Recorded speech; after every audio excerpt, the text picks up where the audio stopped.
Imagine you are sitting in church on Sunday. The priest looks at you and says, "Trust God. Have faith. Give your money. Even if you cannot pay your rent this month, even if your children are hungry, give. God will provide," and you believe him.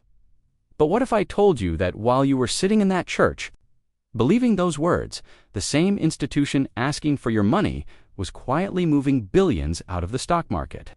Not millions, billions. $7.7 billion gone in 6 months. Why? What do they know that you don't? And why are they not telling you? Stay with me. Because by the end of this video, you will never look at institutional religion the same way again. Welcome to Mormon Deep Dive. I am your host, and today we are not just investigating a church. We are investigating the largest, most secretive financial move in modern Mormon history, and we are asking one simple question. If the church knows something bad is coming, why are they protecting their billions while telling their members to simply have faith? Now, before I tell you what happened, I need you to understand something. The Mormon Church is not a small organization. This is not your local parish in Birmingham or Hamburg asking for a few euros every Sunday. This institution sits on over $300 billion in total assets. $300 billion, for context, that is more than the entire GDP of many European countries. And the fund that manages their investments, Ensign Peak Advisors, has operated for decades with one very simple, very effective strategy: buy, hold.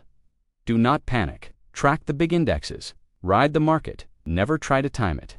This strategy turned $100 billion into $300 billion.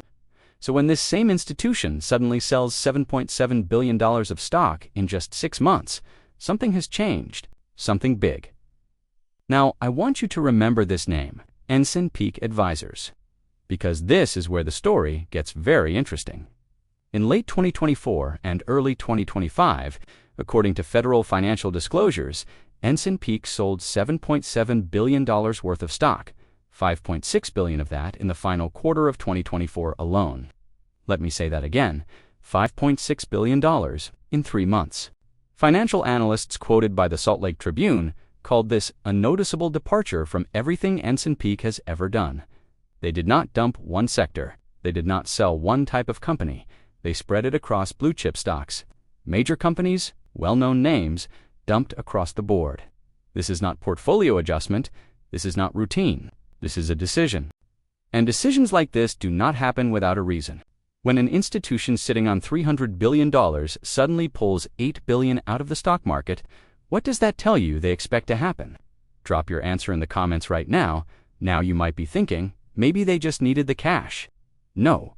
Even after selling $7.7 billion, the church still holds $56 billion in U.S. stocks alone. They are not desperate. They are not in trouble. This is strategic. So the real question is, strategic for what? I will give you 5 theories, and one of them is genuinely disturbing. Theory 1. Insider information. This is the theory that makes everyone most uncomfortable. Think about this carefully. The Mormon Church has deep political connections. Mormon politicians, Mormon business leaders, Mormon members inside high levels of government across America. Now imagine, just imagine, that someone with access to classified economic briefings or advanced knowledge of coming policy changes quietly passed a message to church leadership. Get out. Get out now. If that happened, that would be illegal. That would be insider trading. But it would not be the first time powerful institutions used powerful connections to protect themselves before everyone else. And the timing, my friends, is very suspicious. This sell-off happened during one of the most uncertain economic periods in recent memory. Trade wars, inflation fears, geopolitical instability across Europe and beyond. If someone knew something, this is exactly what it would look like. Theory 2. Hiding the money. After a whistleblower exposed Ensign Peak in 2019, watchdog organizations began tracking every single financial move the church makes, and having $60 billion sitting in publicly traded stocks looks very bad. It is hard, visible evidence of extraordinary wealth hoarding while asking ordinary members to sacrifice. But if you move that money into private equity, international holdings, real estate, or other assets, it becomes almost impossible to track. Less visible, less embarrassing, less accountable. So maybe this is not about fear. Maybe this is about disappearing the money somewhere nobody can see it. Theory 3. Building a resource empire. We already know the church owns 1 million acres of farmland. 1 million acres worth between $15 and $20 billion. They own massive real estate across multiple continents. If you are an institution that believes economic collapse is possible, or even likely, what is safer than stocks? Land, food, physical resources, things that hold value when markets fail, things that feed people when supply chains break, things that cannot be deleted by a market crash. Maybe they are not selling out of fear. Maybe they are building something, an empire of tangible assets that can survive whatever is coming. Theory 4. Preparing for something we do not know about yet. Some analysts believe the church is about to spend billions on a massive project, a new university. Legal settlements, something we have not been told about. But here's the problem with this theory. When the church builds things, temples, universities, community projects, they ask members to donate. They fundraise. They do not use Ensign Peak funds for things members could be made to pay for.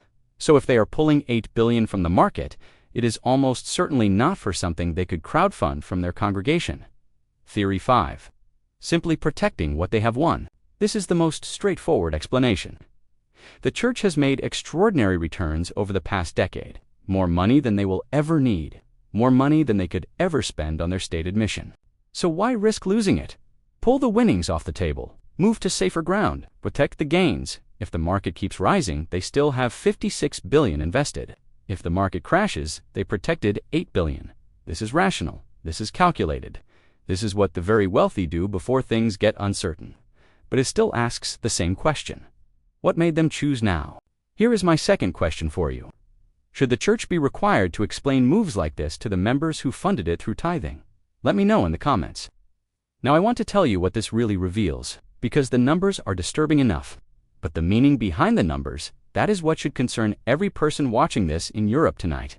First, this reveals that the Mormon Church operates exactly like a corporation, not a religious institution, not a community of faith, a corporation. These decisions are made by investment professionals, not prophets. If God had revealed to church leadership that difficult times were coming, they would tell members, they would stand at general conference and say, "Brothers and sisters, prepare, protect your families, secure what you have." But they are not saying that. They're just quietly moving the money and hoping nobody notices. Second, this reveals that the church does not trust its own members with the truth. They know something, or they believe something strongly enough to act on it at extraordinary scale, but they are telling members nothing. While they protect billions, their members in Europe, in America, in every country where this church operates, are being told to have faith, pay your tithing, trust the institution, and the institution is hedging every bet it has. Third, and this is the part that should stay with you long after this video ends, there is a gap between what the church preaches and what the church does. They preach faith, they practice financial caution, they preach generosity, they practice wealth preservation. They tell a mother in Germany who cannot afford school clothes for her children to pay her tithing first, and simultaneously, they are moving billions into safer ground. Which message is the real one? The one they preach, or the one they live? Now, what should you do with this information? If you are watching this from Europe, whether you have a connection to this church or not, this story matters to you, because this is a pattern. Powerful institutions accumulate extraordinary resources. They make strategic decisions based on information ordinary people do not have. They tell the public one story. They act on a completely different set of beliefs, privately. This is not unique to religion. This is how institutional power has always worked. But when a religious institution does it, while asking ordinary people to sacrifice in the name of God, the betrayal is something deeper than financial. If you are a current member who pays tithing, I want to ask you something directly. The church just moved $8 billion to protect its wealth. They did not tell you. They did not warn you. They did not stand at the pulpit and say, "We believe difficult times are ahead. Please prepare your family." They protected themselves, and they are still asking you to give. So the question you have to sit with is simple. Who is this institution actually serving? Before you go, I need 3 things from you. First, subscribe to Mormon Deep Dive right now. We follow the money. We examine the strategy. We reveal what this institution does when it believes nobody is watching. Second, answer those questions I asked you. What does it mean when a church dumps $8 billion from the stock market? Should they be required to explain this to tithing-paying members? Which of the 5 theories do you believe? Your perspective matters. Leave it below. Third, share this video with someone who pays tithing to this church. Show them what their institution is doing with their money, while telling them to simply believe.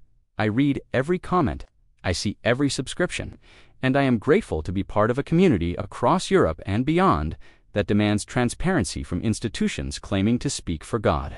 This is Mormon Deep Dive, where we follow the money, decode the strategy, and expose what powerful institutions do when they think nobody is paying attention. Thank you for watching.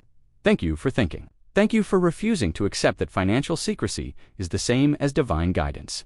We will see you in the next investigation.